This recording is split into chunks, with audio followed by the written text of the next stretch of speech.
হনুমানজির মন্দিরের দিকে যেতে দেখা যাবে একটি বৃক্ষ, যার ডালে ঈশ্বর বিশ্বাসী মানুষ তাদের মনস্কামনা পূরণের জন্য লাল চেলি বাঁধেন।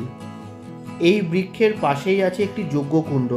আগামী 1 জানুয়ারি 2022-এ এই স্থানে অনুষ্ঠিত হবে বিশ্ব শান্তি যজ্ঞ সকাল 10 ঘটিকায়, এবং দুপুর 2টোয় অনুষ্ঠিত হবে রামায়ণের সুন্দরকাণ্ড পাঠ, এবং সন্ধ্যে 6টায় অনুষ্ঠিত হবে বাউল সঙ্গীত পরিবেশন।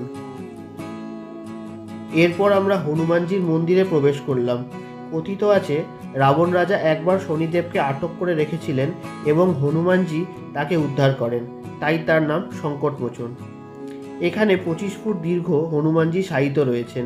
এখানে তিনি যেন বিশ্রামরত অবস্থায় রয়েছেন এবং চৈতন্যময় জগতে অবস্থান করছেন বলে তাকে মহিলাদের স্পর্শ করা নিষেধ। 14 শতকে এক সওদাগর এই মন্দিরটি নির্মাণ করেন।